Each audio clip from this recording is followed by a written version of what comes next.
Mary Beth O'Connor, how are you? I'm good. I'm good. How are you? Well, I'm okay, thanks. I did say that correct, right? O'Connor, just like that. O'Connor. Yeah, yeah. Yeah, yeah. It's a pleasure to have you on the show. Welcome. I mean, as we were talking pre-show, we've been planning this for so long. So I'm glad we are finally here. Thank you so much for taking the time to come onto the show. Much I'm looking appreciated. forward to it. Looking forward to it. So where you coming to us from? I'm in the San Francisco Bay Area. Nice. Have you stayed in San Francisco your whole life? No, I grew up in New Jersey, but I went to Berkeley for college and then I just never left. So how is it that this time of year, like weather-wise? Yeah, I think it's going to be a high of 62 today, which is fairly normal for us. We don't get super hot, we don't get super cold. So it's a great climate. Yeah. Yeah, yeah, okay. But 62 meaning like, I mean, that's 62 degrees. 62 degrees for the high for today. Yes. And it's For the sunny. high. Yes, for the high for today. Yeah. Wow. How do you survive in that? I know it's horrible. Sure. I'm assuming you probably got air conditioners or like 10,000 fans around. Well, I mean, in the Bay Area, we don't have air conditioning. A lot of people don't because it just doesn't get that hot. If it's like 90 something, it's on the news, you know. So, Yeah, yeah, yeah. Okay, it's nice. It's nice. My memory serves me right. I've never had a guest from San Francisco. So yay. yeah. Okay, I'm the first. I'm Yeah. the first. Yeah, yeah, yeah. I love it, when we just, touching down in different areas all around the world. So awesome. How we can all just connect these days. Beautiful. So, Mary Beth, we are going to be touching on some sensitive topics, but topics, in my opinion, need to be spoken about like a lot. I recall, and it wasn't too long ago. Oh, by the way, for the listeners, those topics is around addiction, trauma, PTSD, anxiety. So the listeners will know a few weeks ago, I had an author on the show who also specializes on these topics, and she wrote a nonfiction novel based on a true story, that happened in her life. And the show was like just boom. It was just like trending. I mean, I walk on to the street and people who know me approach me to say, hey, we listened to the topic last night on addiction.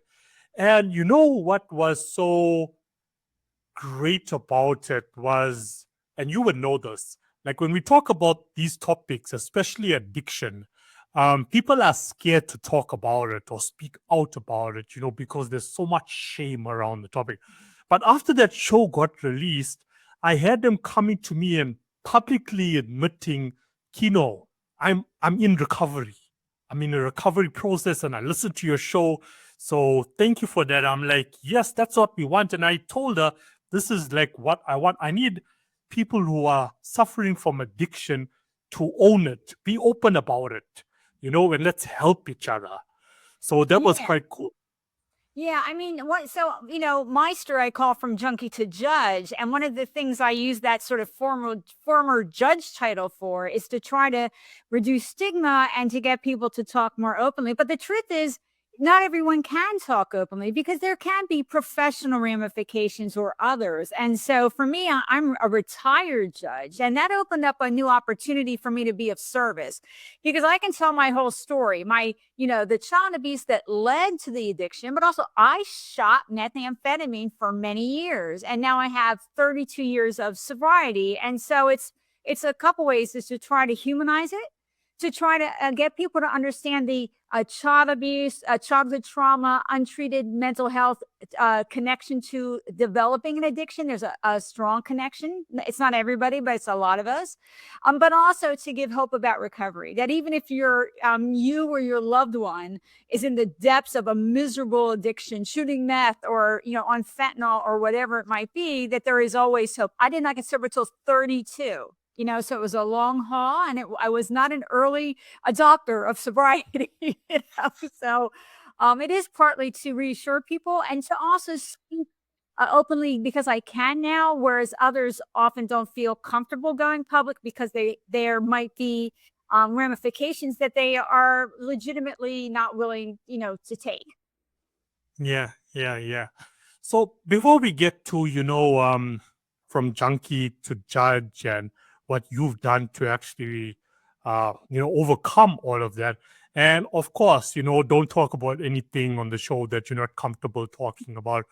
Let's get to know you from day one, how it all led to that and to who you are today. Because there's so much people out there that there's a lot of people out there, and I can guarantee that were in the same situation as you that you are about to explain, and they just have given up. You know, they've given up. So where did it all start for you? Yeah, and that's why the first third of my memoir is my pre-drug childhood, because I want people to sort of understand a common pattern. And my pattern is common. I grew up in a household where my mother was not bonded to me. I was, she wasn't really interested. I was left to live at a convent for 6 months. I was left with a great grandmother for 3 years. But also, when I was 9, she moved in with my stepfather. We all moved in, and he was very violent. He was violent with my mother. Witnessing violence is a trauma in and of itself, right? And then he was also physically and sexually violent with me. It was a very high stress household. And I had PTSD and I didn't know it. I had depression, severe anxiety. All of this sort of combination of things is one of the most common pathways to early drug use. And so and the reason is that in the beginning, the drugs work. Okay, we need to acknowledge that. In the beginning, it helps take away the pain. It helps make the pain sort of more distant and numb, but also the drugs made me happy. Like I felt joyful and exuberant, and all that dopamine was flooding my body in a way I wasn't used to. That's a very attractive combination. Less pain, more happiness. Hard to resist when you grow up in that environment.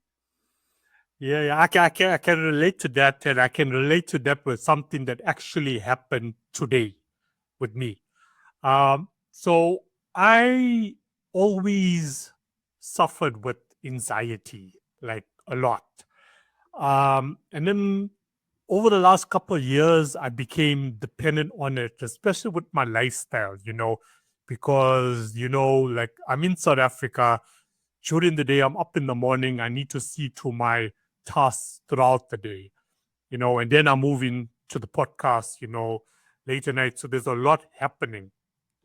And I've, met so many people that spoke about it. I had one author that was on also wrote a book, to sum it up, that anxiety is something that, is like made up and we can actually manage it if we just change how we go about life. So I get all these different, opinions. But anyway, I've been off the medication. This is like a no filter show. Like I am completely honest about my life on the show because that's how I connect more with the audience.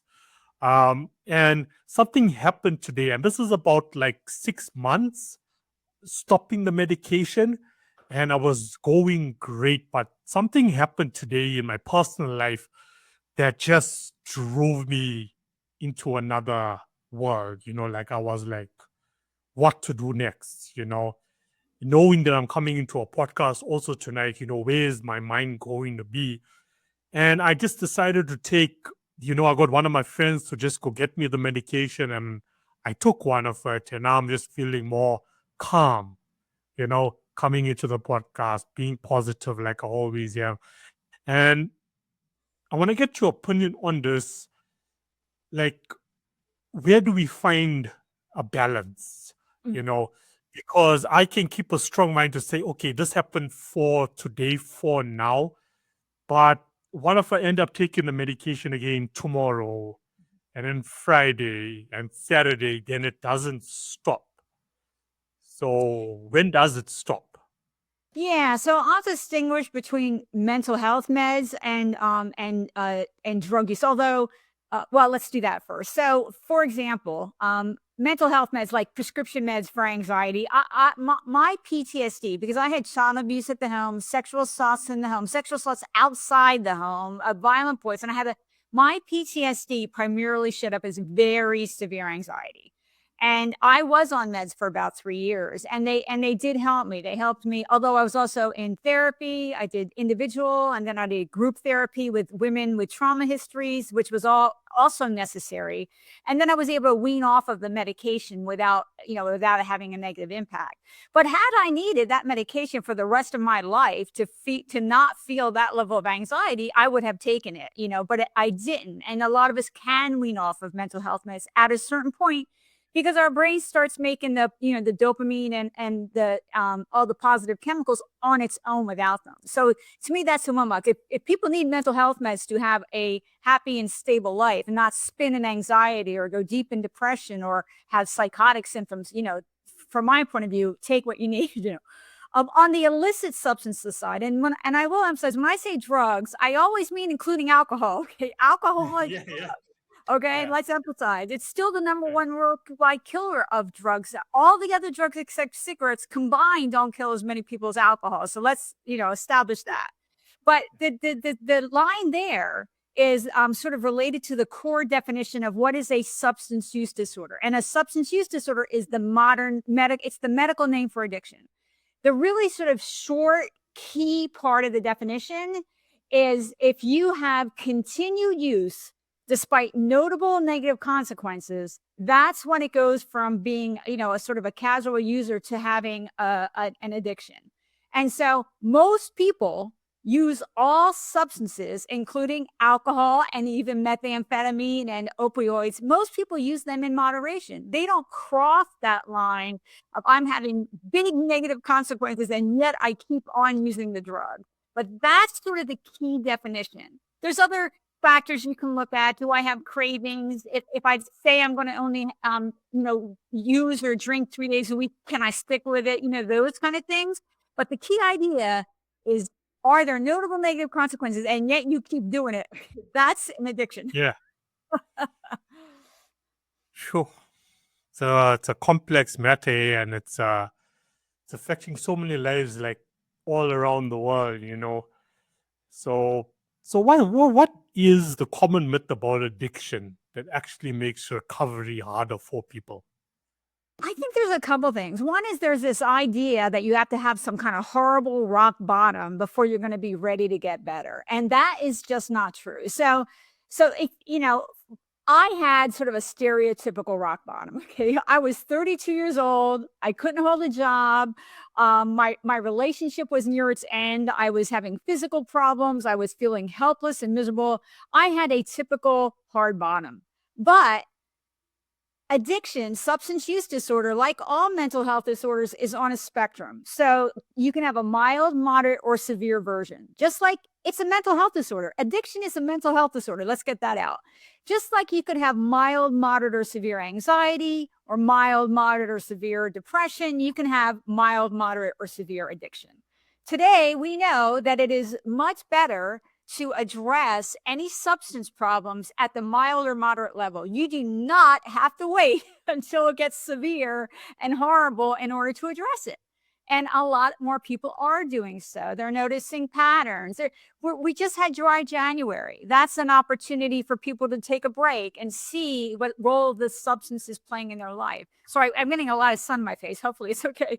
That's okay. So that's one thing it's not waiting for rock bottom. People die that way. Okay, let's not encourage that. Let's offer help at an earlier point.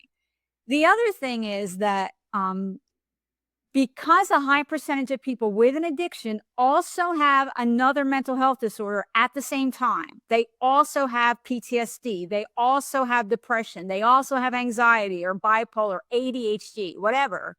If you only treat the addiction and you don't treat the other mental health disorders, the odds of success are going to be a lot lower.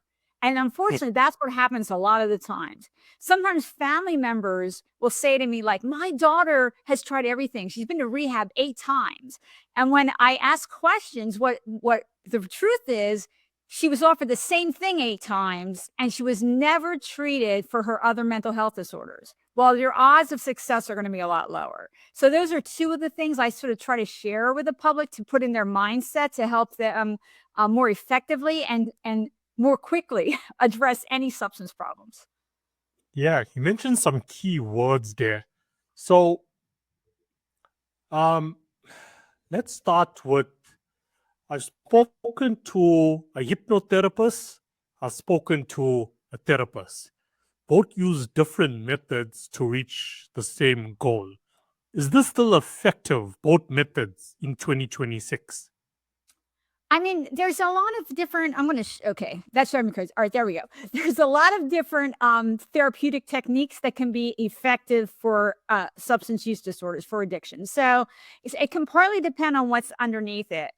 So, for example, for me, I did a lot of cognitive behavioral therapy. That's been around for a long time, but that's a good treatment approach for anxiety and PTSD. Some people do DBT, dialectic behavioral therapy, or family systems therapy. There's a lot of different approaches. What should happen is really that the therapist should be making an individualized assessment, talking to the person, not just doing what they always do, right? Or same with rehab. They should be talking to the individual. What's going on? What do you think is underneath your substance use? What is your situation? Do you have family support? Do you have a job? Do you have a place to live? What treatments have you tried that haven't worked? Because that can be informative. Let's try something else, or let's do that. Plus, we're going to add in this other thing. The other thing is that there is medication for alcohol use disorder and opioid use disorder. And a lot of people need that medication in order to get sober and stay sober, at least in the beginning. So there's for stimulants, there's no in the US, there's no what we call FDA approved drugs, but there are some being used off label. But for opiates and alcohol, there are drugs. Those drugs will reduce cravings. They increase people's ability to stay abstinent or to use the alcohol or drugs a lot less. Some people use those drugs for 90 days or for a year to get stable. And then there's a smaller percentage that actually need them more long term to be able to stay sober. And so there's a lot of different approaches that can be used. And it just depends on the individual and what's going to be effective for them. And then keeping an eye on, is it working, right? Like if it's not working, then we need to have a new analysis. Even if somebody's just doing like their own program with peer support, if they have a relapse, what I say is, what exactly happened? What do you think you need to add to your plan to reduce the chance it's going to happen again? So it should be a iterative process, and a process where you're always open to modifying the plan based on what's working and what isn't working. Yeah. Since you mentioned, relapse, I'm going to now put into the mix another organization, if that's what you want to call it, halfway houses. Because I've met a few individuals that are currently in halfway houses, but they keep relapsing while being in halfway houses. So why is that happening, in your opinion? So there's this idea that if you start with what's considered like a lower level of care and it's not working, that's when you got to look at the higher levels. So, for example, a lot of people think that drug treatment is going inpatient, that you go somewhere and you stay like at the facility, right? Inpatient treatment. Not everybody needs inpatient treatment. If you have a mild or moderate addiction, you may not need that. But if you're in a situation like I'm in sober living, or I'm doing outpatient treatment rather than inpatient, and it's not working, okay, that means that you need a higher level of care, or you need treatment for your anxiety that's not being treated, or you need help getting employment, or whatever it might be. So it should be, again, a sign that the treatment plan needs to be evaluated because it isn't working. So what do we need to add to make it more effective? It's always a signal. And I will though emphasize, perfect abstinence from day one is unusual. Most people can't do it. I couldn't do it. I used methamphetamine 3 times in my first 5 months. And that is pretty darn good, because I was using every day for many years, but it wasn't perfect. And so we do have to understand that when people first get sober, they often do not have the skills they need in order to stay sober perfectly. I mean, it's 2 things. One is your brain is screaming at you, you need those drugs. But also, what happens when you get sober is that a lot of pain and emotions that you've been shoving down are now coming up, but you don't have any practice, skill in handling them. Plus, you also have to look at your destroyed life. Look what I've done in my life the last 10 years. I broke it into 20 million pieces, right? So perfect abstinence is unusual. It happens, but it's not the norm. So to look at it as part of the process and to then say, what can we do to help you have a less risk of another recurrence? That's an important analysis. Yeah, thank you for that. I just want to say, as a side note here, thank you for being so open about the drugs that you consumed and also early on talking, openly about sexual abuse, which I feel again needs to be spoken about more often. Don't just brush it aside thinking it's okay or I'm going to be judged. You need to speak to someone about it. So thank you. Thank you for that. The underlining cause of addiction, we can talk about trauma, isolation, pain, and I want to bring spirituality into this as well.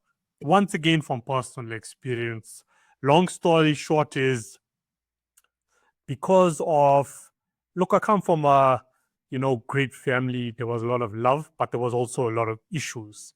Now, growing up, all the negative issues sort of gets now, programmed into your subconscious. It's there. So it becomes natural. If you have a beer or glass of wine, for example, you would notice that your behavior changed, but it doesn't change the way as in, hey, I want to have a good time, maybe dance. No, it changes in a way where, look, I need to fight with someone now. Because, and this is just my opinion, from what I've lived through, because of all that violent trauma that you brought up with and around. So it affects your behavior now. And one thing I started doing for myself from 2019 is self-healing. I took a trip to Thailand. It was like a calling. I got connected with the place spiritually. And when I came back, I started, meditating, reflecting, taking walks in nature, working on my subconscious. And not even a year later, my behavior started to change. How I react to situations these days is much more calmer. I'm much more strategic about it. I'm more like, okay, if there is a dispute going on between two parties or I have a dispute with someone else, 20, 25 years ago, I'd have probably been, hey, let's go for it. No, let's go outside. These days, I'm like, I keep quiet. I remain calm. If you want to argue, I'll ask you afterward, are you done? Okay, cool. We'll talk about it tomorrow. Let's talk about it calmly. Let's come to a mutual agreement on that. So spiritual self-healing does work, if you ask me. It's just the willingness to actually say, I want to invest in that. I want to change. I want to make my life better. Would you agree with that? Yeah, I mean, I'll say so many people in recovery find assistance in their faith, and the 12-step idea of a higher power to whom you turn over your life. A lot of people do meditation and yoga and body movement, and all those things can get you to the goal that you're talking about, but it's not the only way there. I mean, I'm terrible at meditating. Okay? I don't have a higher power belief system, but I had to change. But I did learn the same thing you did. What I did it through another method. I mean, for me, it was about learning how to not let my anxiety spin me and not do the reactions that I was taught at home. Like at home, my mother, let's just say, if anything didn't go her way or she was triggered or stressed, it was like an explosion. She could, she would be mean and call names and yell, or my stepfather, you might really get hit. I had to see in recovery that some of my reactions were like my mother's, including when we fought. Like she could trigger me and I would act, if my mother was yelling at me, I would yell back. If she's, like I was letting her trigger me into that behavior. And at a certain point, I realized, you know what? I do not like behaving that way. It's not good for me and it's not good for the other person. And so I had to make a concerted effort to change it. And I just did it in a different way. So for me, it was about learning how to not let not overreact emotionally, to understand if I was overreacting, it's probably related to something from my past that I needed to address, or it's related to my PTSD sort of general distrust that nothing's going to go right in my life, feeling. And I had to learn how to distance myself from that emotion, handle the emotion better, and then change my behavior. And I will say, like you, it was not an overnight change. Like at first, I could see the behavior, but I had trouble controlling it, right? And then I would be able to control it if the situation was sort of like medium intensity, but I couldn't control it if it got high intensity. And then over time, I could control it better and better and better in sort of more emotionally intense experiences. And I learned how to separate from that fear and from that anxiety and not let it make me behave in a way that I did not want to behave. But it was a process. So yeah, many of us in recovery have, I call it, have poor interpersonal skills, have poor emotional regulation. We've been modeled bad behavior often in our home, in our family, or by others that we have to unlearn. And so whether it's through spiritual means or therapy or just your own personal growth, I think it is true for most of us that is often a part of our recovery. Yeah. Thank you for that. Thank you for that. Look, meditation is not easy. I'm not even perfect at it, to be completely honest. I give it my best shot and I go for it. I see what can help me better. Once again, I also had a mindset coach that came onto the show once, and he says the method that he talks about to his clients who are also suffering with meditation is that the moment those thoughts come to your mind, while your eyes is closed, start counting to 20. And each time a thought comes up, start again. So 1, 2, 3, 4, or thought came up, start again. 1, 2, 3, 4. So I started using that and it did become quite effective, so it does work. And then there's another lady, she's based in the UK, who also focuses on mindset. She's like, we just need to, which is something I guess, we get told all the time, is that as soon as a thought comes, it's up to you to not let it stick there or stay there, set up. Right. Let it pass. Don't completely ignore it, because then it's harder to get rid of it. So rather let it come and just let it pass. That's all you do. But it's not easy. I mean, I'm still mind blown about people that can go for 30 minutes. I'm like, yo, that's hectic, That is hectic. But what also helps for me is I try to, earpods, put that in, find something on Spotify or YouTube that's going to help that. And some Buddha work helps me personally, some mantras that helps me. But I guess everyone needs to find what, works for them. Definitely what works for them. Yes. And I will say that let it go through your mind strategy is actually also a recovery strategy. So for example, if you find, like, let's say you're at a ball game and somebody's got that beautiful cold frosty mother beer, and you feel like, oh wow, that looks refreshing, just let it pass. Like, it's not about not having the thought, it's about not getting emotionally engaged with the thought, right? Just let it float on by. Yeah. No, 100%, 100%. Just another question, on this is, let's switch it around. Okay, because a lot of this has to do with self-awareness, right? Hey, Kino, something is not right here. Why am I doing what I'm doing? Why am I taking what I'm taking? Why can't I stop taking? So self-awareness plays a huge role. So say I'm going to use myself as an example. Okay, the self-awareness kicks in. Kino, you are addicted and something needs to happen. What can family and friends do to help me? Yeah. So there used to be this idea of tough love, right? Like, you're going to tell the person, do whatever, do it what I say, do it now, or I'm going to cut you off. And here's all the bad things you did. And this tough love idea, I mean, it works for a couple people. Everything works for a couple people, but it's not particularly effective. But today there's a much more evidence-based approach, and it's called, for friends and family of people with struggling with substances, and it's called CRAFT.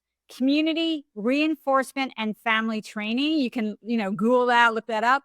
And there's a really great book for friends and family that I recommend called Beyond Addiction, and it's available on Amazon. I'm sure you can get it in your country and wherever your listeners and viewers are.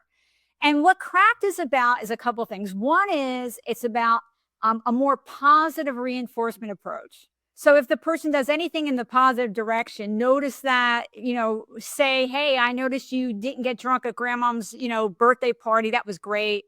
But it's also about having calm conversations about the drug use. Like, what are the drugs actually doing for you? What purpose are they serving? In other words, not yelling, not having these discussions when everybody's angry and their emotions are up to here, but calm discussions. Can we figure out a way to meet that need better, more effectively? What do you want out of your life? What do you want going forward? What treatment do you think might be good for you? Like, the family member might be able to research it, but you can't tell them what to do. You offer options. And so, but the book also talks about that friends and family do need to take care of themselves, because having a loved one in active addiction is a type of trauma. I mean, there's a lot of pain around that. I always say everybody in recovery, we're friends and family too, right? I'm friends and family too. My friends and my family did all not get sober the day I got sober, right? So I understand that frustration, but it is important to take care of yourself, to either go to a group for friends and family or, therapist, or talk with your friends, because it is painful and it is frightening and it is, scary and worrisome for when someone you love is at a place where they're putting their future at risk, perhaps their health, even maybe their life at risk. It's a tough place to be. So take care of yourself. Nice. Thank you. So let's talk about your memoir. What initiated it? What said, hey, I need to write a memoir now? And then you can jump in to give us a brief explanation, about it, where it starts, what happens in the middle, where does it end?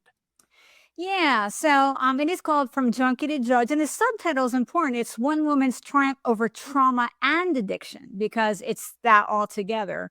But when I was appointed a judge, I was appointed a federal judge, in the U.S.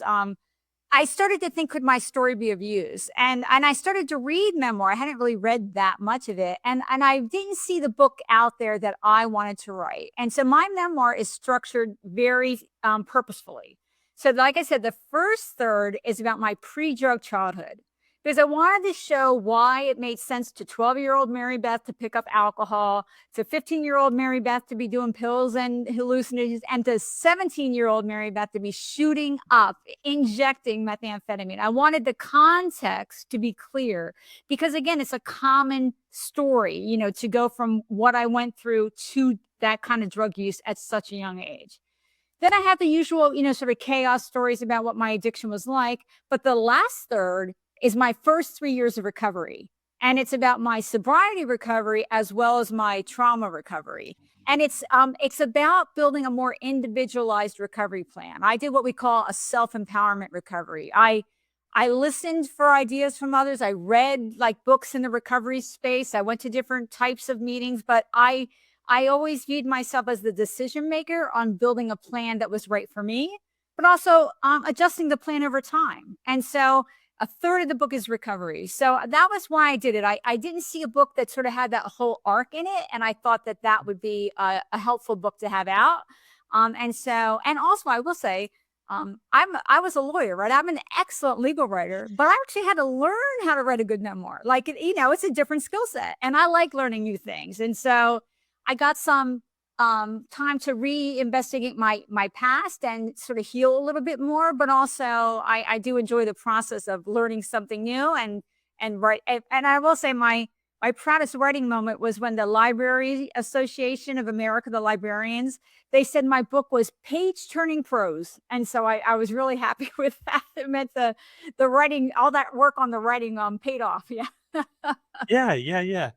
Honestly speaking, a book like yours should be scattered all over, not just for sale on Amazon. It needs to be in the libraries, it needs to be in schools, it needs to be at institutes, it needs to be at halfway houses, it needs to be there. And, from what I'm viewing, at least in my corner of the world, you don't get this material that's there, that someone can pick up, read, that's going to change their whole future ahead. So I'm not sure whether it's deliberate because it's an organization that's run by these set rules that's completely outdated, or there's red tape, but like I'm an advocate for look, take a book like From a Junkie to Judge, listen to the show, have the book there. Yes. And I will say there's a program you can run and find out what libraries your book is in. And my book is in libraries. Some are surprising, like in Dubai, like Dubai Library bought my book. And so if people think it's a good book for a library, at least in the US, you can donate the book to the library or ask them to order it, right? And so that's helpful. Yeah. But I will say my book really isn't appropriate for younger children. Like it's written in, some detail about different traumas and drug use. So maybe high school kids could be ready if their parents, read it first. That would be okay. But it definitely should not be like in grade schools or anything like that, as a lot of memoirs probably shouldn't. So you got to think about the audience. I was actually speaking at a library one time, and a little boy he heard me talking to the librarian about, where was I going to talk? And he's like, did you write a book? Like he was all excited to be an author, and he said, I want to read the book. And I looked at his mom and I said, in 10 years, you can read the book. And 10 years, you can read my book. So, but you're right.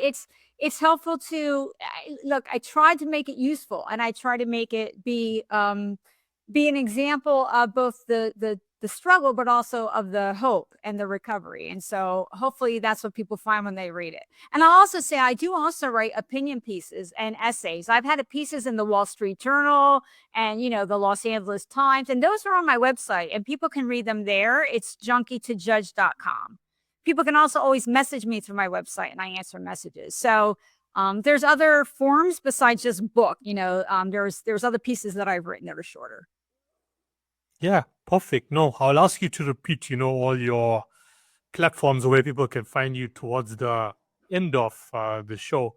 But, the work that you are honestly doing, I just feel in today's day and age is going to be much more effective because people want that organic story, and once again, it's just an opinion from what I have observed.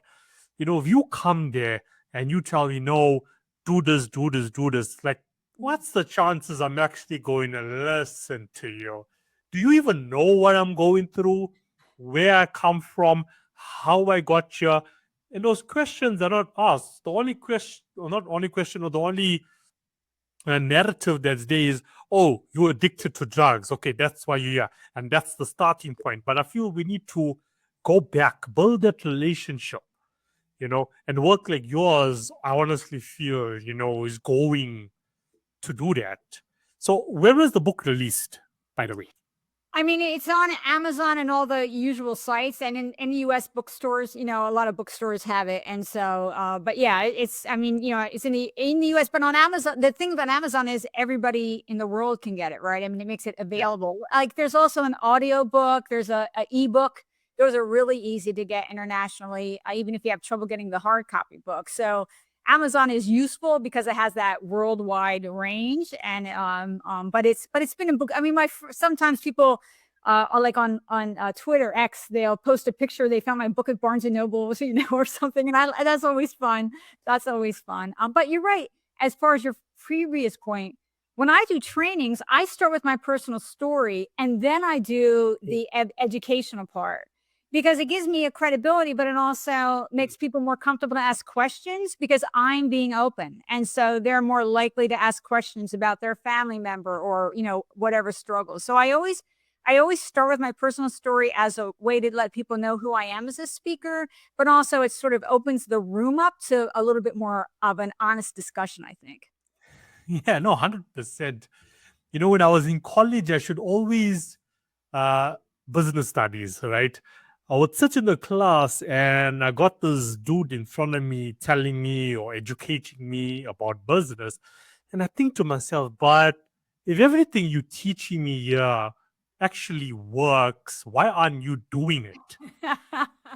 Like, why are you here teaching?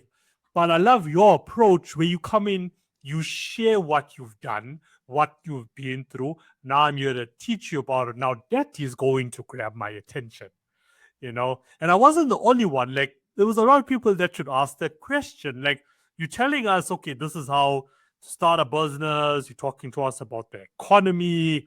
Like, but why you here then? Why aren't you some business tycoon? It should always play in my mind. So I love that approach. Mary Beth, you also have your own foundation, correct? Well, I'm on the board. So I'm on the What board for She Recovers Foundation, and I'm, like one of the early leaders of that group. But I didn't found it. It was there before me, but I joined it pretty early. I've been on the board since 2018, I think, so quite a while. And then and I'm on the board for Life. Well, I just left the board for Life Ring Secular Recovery too. And I will say, the meetings. So, for example, if you don't want to do 12 steps, Alcoholics Anonymous or Narcotics Anonymous and all that, there are other options, and they are online, even if they aren't where you live. And so, like, She Recovers is for women recovering not just from substances, but also from trauma, from mental health, from, let's say, cutting or gambling or eating disorders, from grief. So it's all together. So it's a little bit different of a format. And then Life Ring Secular Recovery, also online and in other countries, but not your country, but others. That's more of an individual recovery plan approach. So more of a self-empowered approach. So the good news is that with the internet, no matter where you are in the world, you have options as far as your peer support groups go, and it can be good to grab ideas from more than one place. Like I viewed myself as the decision maker, but I read the Alcoholics Anonymous book, and and I went to meetings for Smart Recovery's parent and Life Ring. So it can be useful to try to expose yourself to as many different approaches and ideas as possible, so you can find different strategies and techniques that you think will work for you. And that's really how I did it. It's a more individualized plan approach. Okay. No. Nice. So there's another podcast I'm on that I co-host with a child psychiatrist who's based in the US as well, in Oregon. And yesterday, I brought up the current stats on suicide. So the name of the show is called Talking Back to Suicide. And I would love to invite you as well onto that show. So I'll send you an email, and then we can set a date for that, because you will definitely be impactful on that show based on what I have heard so far. And I brought up the stats on the show with the guest that was there, who belongs to another organization that focuses on mental health in the state. And believe it or not, the WHO has issued a report that so far, and today is the 4th of Feb 2026, there has already been 95,000 reported suicides globally. Oh. So I'm like, 95,000, and we've just started month 2. So there's a serious problem there. But the guest we had on said that, look, we're still trying to figure out, and I think we all are. Okay, we mentioned is, no matter if you're the WHO, you're an organization focused on mental health, or you're just a podcaster, with the SEP mandate, like Talking Back to Suicide, to bring more awareness to the topic, we have a serious problem, right? 95,000 into a new year, it's a serious problem. I don't expect you to have the stats, top of your head, but is it a high number from addiction to suicide? Yeah. So what that really makes me think about is when I'm asked a lot of times, sort of, what's the number one thing we could do to reduce the addiction rate? And by the way, the US has one of the highest addiction rates in the world. But it's related to the suicide. And what my answer to that is mental health treatment for kids, and teaching them emotional regulation skills and how to manage emotions and stress. Because there's going to be a strong connection between kids who can't emotionally regulate, between kids who have challenging, home environments, who have trauma or untreated mental health, and developing an addiction, but also putting themselves at risk of suicide, right? And so it's sort of the same solution, is let's intervene early. It's so crazy to me that parents, I know here and perhaps there as well, can really struggle to find evidence-based, care for a teenager, let's say, who's having difficulties. It's much too hard for parents to get good quality care for a teenager who is struggling. It's if we want to reduce the downstream issues of a 20-year drug addiction or a suicide at 22 or whatever it might be, we should really invest a lot more resources and make treatment availability for teens in particular much more readily available than it is, and we will reduce those downstream issues as well. And so that's, I think, the solution is related as far as addiction and suicide risk. They're very, they basically neighbors, Yes. And one thing that was surprising also by the stats released by the WHO is that the highest numbers are aged between 15 and 29, which is scary, Yeah. And I feel it starts with addiction with something, Yeah. at age. But that age group is also where a lot of mental health disorders show up, right? It's when kids are teens. It can show up earlier, but that's the high risk period where a lot of mental health disorders really start developing more and more symptoms, is during the teenage years and the hormonal changes. And so that doesn't surprise me. People are still, your brain's not fully developed. You don't have all the skills you might need, and you don't always know how to pain manage. And so if your pain management skills are actually making things worse, that becomes really obvious in your early 20s, right? That you actually haven't fixed things. You now have more problems and more challenges and more pain and more difficulty. So that makes sense to me. And I also say it is also true that the 30s are a common time for people to get sober. And so like with suicide, if you make it through those teen and 20 years, people will often start seeing the long-term consequences and thinking that they want to change. And hopefully the change will be towards recovery and not towards ending their life. That's what we need to put systems in place to make sure it's one and not the other. Yeah.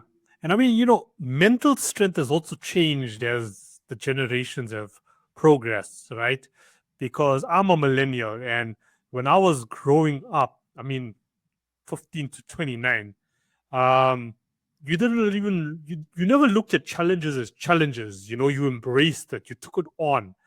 You spent time outdoors with your friends, you socialized. If you're in college, you went to parties. We were much more mentally strong compared to Gen Zs.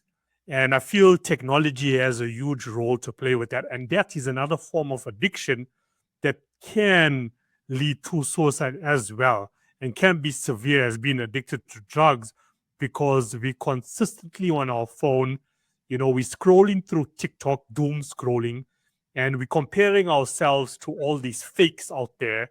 And we get so depressed about the situation because I want to live the life that person is living, when that person is probably not even living the life they're claiming to be living, right? And it gets to us, and that I feel can also lead to addiction into something, because you're so miserable about your life at 15. Why am I not a millionaire yet? You're 15. Yeah, it reminds me, there's a phrase in recovery, and that is don't compare your insides to somebody else's outsides, and that's sort of related to that idea. But it can be difficult, and you're right. It's another way to numb, right? Scrolling is sort of a numbing behavior. You're not addressing what's underneath, what's going on. You're creating an emotional distance, and that look. If you do that once a month when you're having a bad day, that's fine. Like it's the repetition of it that you run into trouble. And so I think it is true. The kids tend to be less socially engaged, and social supports are so important, especially when they're young and they're still developing and figuring out who they are and who they want to be. And it is a newer problem that needs to be addressed. It's sort of the behavior is similar to other behaviors that are problematic, but it's in a new form. Yeah. I love what you said about addressing it. That's one thing that we just do not do. I'm all about, taking a pad, my diary, and whatever may be going on, write it down, get down to the why, like you really need to quantum and analyze what's going on, get down to the why, because if you're not going to resolve the why, you are going to continuously, having this issue with your life. Right. Why is so important? Right. I mean, I mentioned that when I was talking about the friends and family, right? Have a conversation about what purpose is this serving in your life? And there are healthier ways to address those things usually. And we should be looking for what purpose is it serving? It helps me calm down. It helps me stay, more distant from my pain. Well, that's not a good strategy in the long run. It's just not. It's the same with drugs. It's not a good strategy in the long run. If you are drinking from stress, a couple days a month, it's probably fine. But if you're doing it every day, you actually you'd be better off addressing what's the problem underneath, right? In the long run, you got to address what's underneath, or you're going to you're not going to grow, and it's not going to magically go away. I mean, most things do not magically go away. You actually have to deal with them and figure out a solution. Yeah, you have to put in the work. I mean, I was in college and if we drank every day with all our friends, that was for like fun purposes and you're in college, right? But if you now in your middle 20s or 30s or 40s, 50s, up and you're drinking a bottle of whiskey each and every single day, there's a problem. And you need to realize it's a problem. It's a problem. It can be a problem in college, though. I mean, addiction develops a lot in college. It may be that, like in your group, let's say there are 10 of you, that 8 of you can do that without developing a problem, but there's probably 2 of you that can't, that are already. People, drop out of college because of substance use disorders, because of addictions, right? People don't get the grades they should have because of their drug use. So it's definitely not always as carefree in college as we might want to imagine. I mean, most people get through it unscathed, but not everybody. Yeah, 100%.